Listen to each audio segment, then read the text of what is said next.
Hello all of you. Welcome back to my channel. मैं आज आप लोगों के लिए लेकर आ चुकी हूँ एक कलेक्टिव रीडिंग जिसका टॉपिक रहने वाला है, क्या वह आपको याद करके कभी रोए हैं? क्या आपके पर्सन आपको याद करके कभी इतना इमोशनल हुए हैं, इतना ज़्यादा वल्नरेबल हुए हैं कि बिल्कुल उनकी आंखों से आंसू आ गए हों?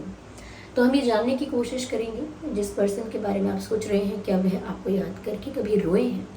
ये रीडिंग जनरल है, कलेक्टिव है। हो सकता है कि आपके सिचुएशन के साथ एक्यूरेटली रेजोनेट करे, पॉसिबल है कि सिर्फ कुछ % रेजोनेट करे। आपको ये रीडिंग ओपन माइंडेड होकर सुननी है। ये रीडिंग सभी ज़ोडिएक साइंस के लिए है, हर उम्र के व्यक्ति के लिए है, टाइमलेस है। आइए चलिए देखते हैं।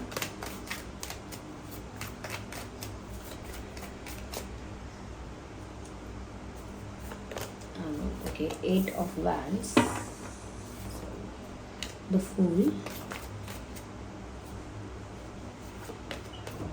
Temperance,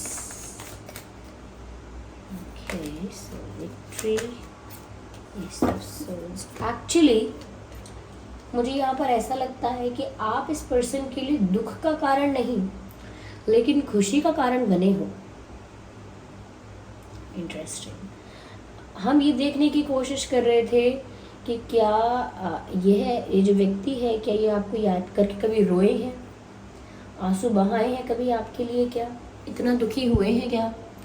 तो खुशी के आंसू हो सकते हैं, लेकिन मुझे ऐसा लगता है कि दुख से ज़्यादा उन्हें आपकी वजह से खुशी मिली है, पेन से ज़्यादा आपसे उन्हें हीलिंग मिली है। As you can see this card in mid of these cards, temperance.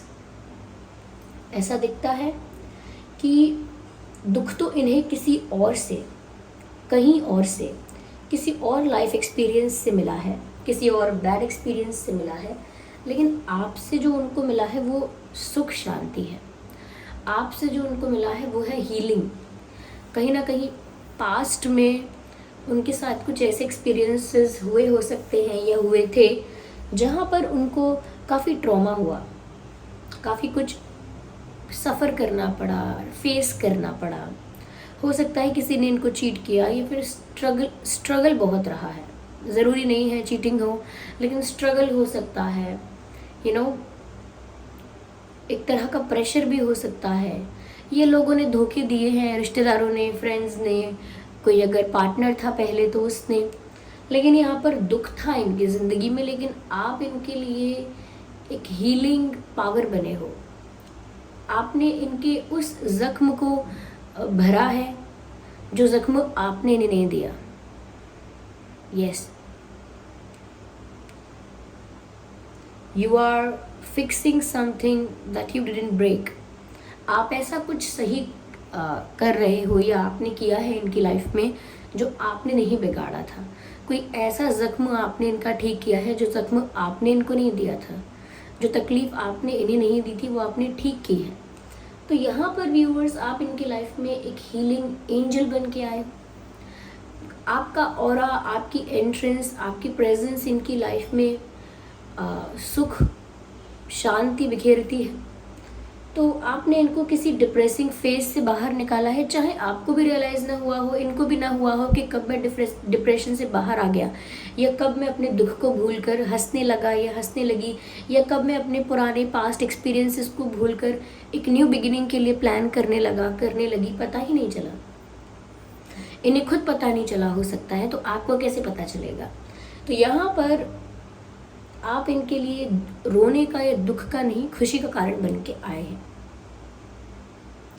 In fact मुझे ऐसा लगता है व्यूअर्स कि इस इंसान को आपकी बातें बहुत पसंद हैं। अगर आप बहुत मैच्योर बातें करते हैं या बहुत चाइल्डिश बातें करते हैं, बहुत चुलबुले हैं, ये बहुत सिंसियर हैं, बहुत सीरियस हैं, लेकिन जिस भी विषय की, जिस भी टाइप की तरह की आपकी बातें हैं, या जैसा आपका कम्युनिकेशन स्किल है, जिस तरह से आप बात करते हैं, उनका तो मन मोह लेता है आपका बात करने का तरीका।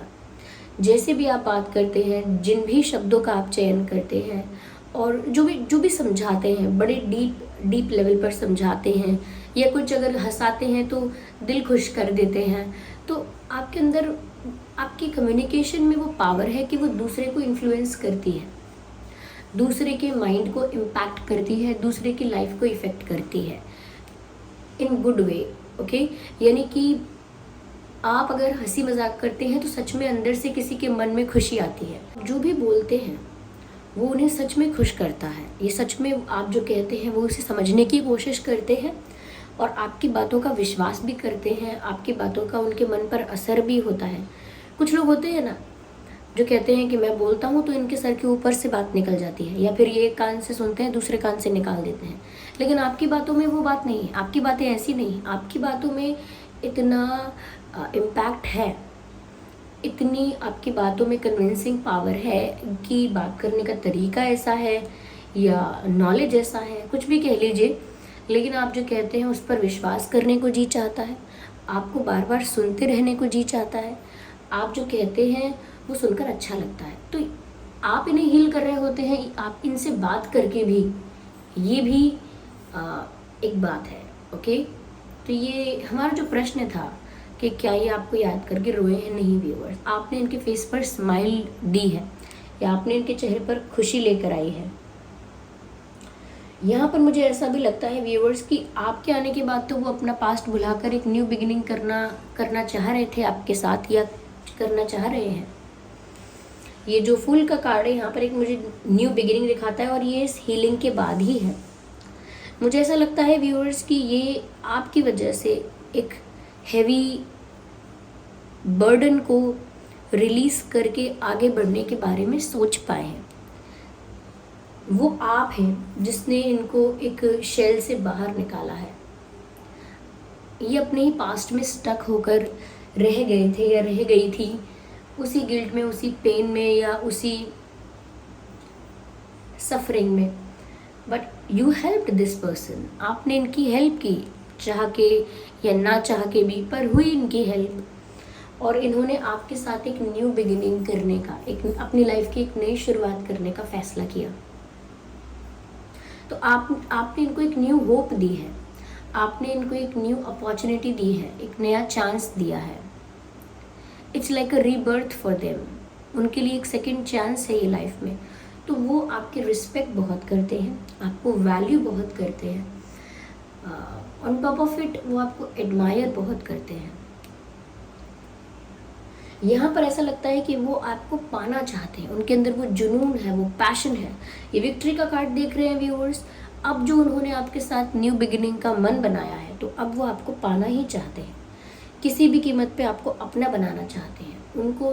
उन्हें लगता है कि मेरा पास्ट में जो भी फेलियर रहा हो, जो हुआ सो हुआ, लेकिन अब ये जो पर्सन है इसे मैं अपनी लाइफ से नहीं जाने दूंगा, या इस प्यार को, इस रिलेशनशिप को, इस कनेक्शन को मैं फेल नहीं होने दूंगा, ये फेल नहीं होने दूंगी। I will not lose this person, I will win this situation. मैं इस परिस्थिति को जीत कर रहूँगा, अपने प्यार को जीत कर रहूँगा। एक बार और मुझे डिसअपॉइंटमेंट या दुख नहीं मिलेगा। मैं बहुत होपफुल हूँ, बहुत पॉजिटिव हूँ, कॉन्फिडेंट हूँ और बहुत पैशनेट हूँ कि जीत मेरी ही होगी। तो कहीं ना कहीं व्यूअर्स से आपको लेकर काफ़ी कॉन्फिडेंट भी है, ये काफ़ी कॉन्फिडेंट भी है कि ये आपको अपनी लाइफ में पाकर ही रहेंगे। आप उनके लिए वो विक्ट्री हो, आप उनके लिए वो जीत हो जो इन्हें चाहिए।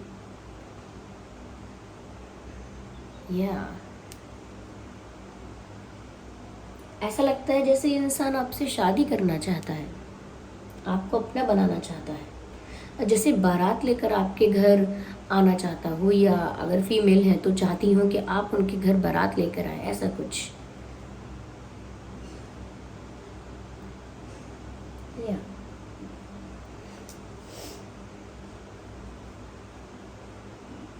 जब जब आप इनसे दूर होते हैं इनका पास्ट इन्हें फिर से घेर लेता है।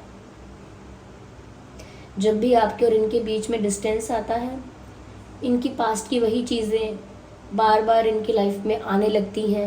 अब चाहे वो लोग हैं या वो बातें हैं, इनको याद आने लगती हैं। ऐसा भी हो सकता है कि कुछ लोग वापस आने की कोशिश करते हैं इनकी लाइफ में इंटरफेयर करने की, या पास्ट की कुछ बातें इनको याद आ जाती हैं। कोई ज़ख्म ऐसा है जो वापस ताज़ा हो जाता है किसी वजह से, अगर आप इनसे दूर होते हैं तो। व्यूअर्स, इन्होंने एक स्ट्रॉन्ग डिसीजन लिया है। Yes, they have taken a strong decision, जो कि ऐसा है कि वो अब आपको लेकर दृढ़ निश्चय है, क्लैरिटी है उन्हें ये उनका फैसला है, उनका डिसीजन है कि उन्हें आपको ही पाना है, आप ही उनके लिए रियल विक्ट्री हो, आप ही उनके लिए उनकी असली जीत हो। यहाँ सभी तरह के साइंस हैं, ओके, सभी साइंस इंक्लूडेड हैं। तो चाहे वाटर साइन है, एयर साइन है, फायर साइन है, अर्थ साइन है, ये रीडिंग सभी साइंस के लिए है। Let's see what else. तो व्यूअर्स, रोए तो नहीं है लेकिन खुश बहुत हुए हैं आपकी वजह से। Let me shuffle again. सारे ही कार्ड स्लिप हो गए यहाँ पर, ऑलमोस्ट हाफ ऑफ देम।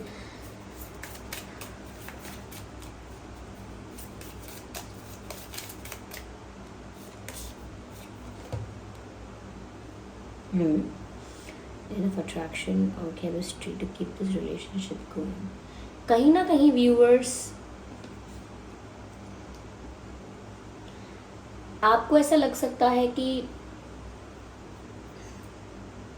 ये अपना प्यार कन्फेस नहीं करते, तो आपको ऐसा लग सकता है कि शायद इनके मन में कुछ है ही नहीं, ना इतना अट्रैक्शन है, ना इतनी केमिस्ट्री है, कुछ नहीं है, ये रिलेशनशिप चल ही नहीं सकता। तो हो सकता है आपको कुछ अलग आइडियाज़ आ रहे हैं या अलग विचार हो रहे हैं आपके, और उन्हें इस बात का डर लगता है कि वो आपको ना खो दें। यहाँ पर प्यार कन्फेस्ड नहीं है, मुझे ऐसा लगता है, चाहे आपकी तरफ से हो या इनकी तरफ से हो, मुझे अनकन्फेस्ड लव दिख रहा है। यहाँ पर फाइनेंशियल इश्यूज हो सकते हैं, करियर इश्यूज हो सकते हैं, हो सकता है आपके पर्सन अपने करियर में कुछ टफ टाइम फेस कर रहे हैं, कुछ अनस्टेबिलिटी है करियर में, या फिर कोई फाइनेंशियल इशू हो सकता है। ज़रूरी नहीं है कि अगर वो फाइनेंशियली स्टेबल है तो कोई फाइनेंशियल इशू नहीं हो सकता, तो भी फाइनेंशियल इश्यूज आते रहते हैं। तो मुझे यहाँ पर करियर रिलेटेड और फाइनेंस रिलेटेड इश्यूज नज़र आ रहे हैं इनकी लाइफ में। ये कुछ चीज़ें हैं जो शायद उन्हें रोकती हैं या उनके पाथ को ब्लॉक करती हैं। These are the challenges.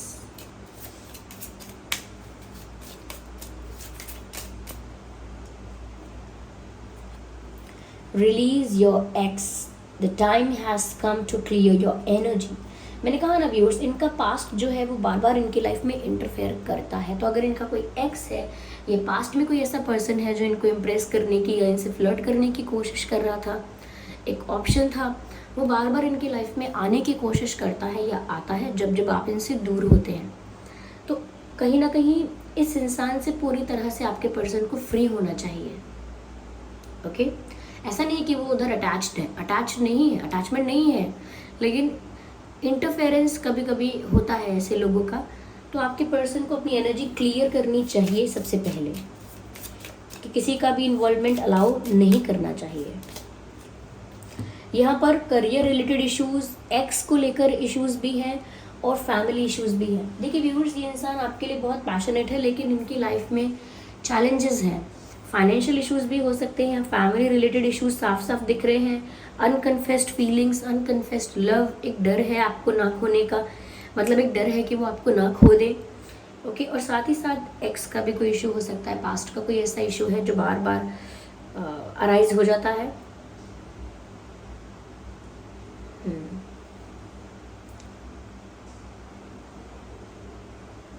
हो सकता है फैमिली में पेरेंट्स या कुछ ऐसे लोग हैं जो इनके डिसीजंस को इतना सपोर्ट नहीं करते हैं,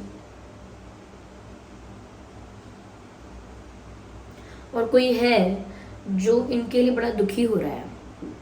तो इनका कोई पास्ट का ऐसा कोई ऑप्शन, कोई पर्सन ऐसा हो सकता है जो बड़ा ही दुखी होकर इनके pीछे लगा हुआ है, but this person is not interested, I can see that.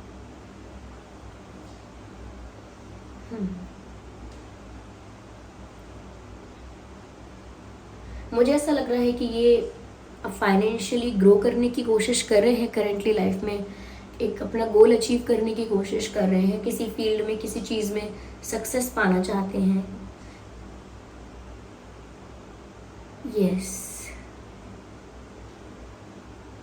साथ ही साथ फैमिली के भी अगेंस्ट नहीं जाना चाहते, फैमिली को भी साथ लेकर चलना चाहते हैं। तो व्यूअर्स, ये आपकी वजह से रोते तो नहीं हैं, लेकिन इनको डर लगता है कि आप भी चले ना जाओ, आपको खोने का डर रहता है। इनको लगता है इनके साथ जो पहले हुआ है या पहले जो ये दुखी रहे थे, अब दोबारा इनके साथ ऐसा ना हो, क्योंकि दोबारा ये झेल नहीं पाएंगे, संभाल नहीं पाएंगे। या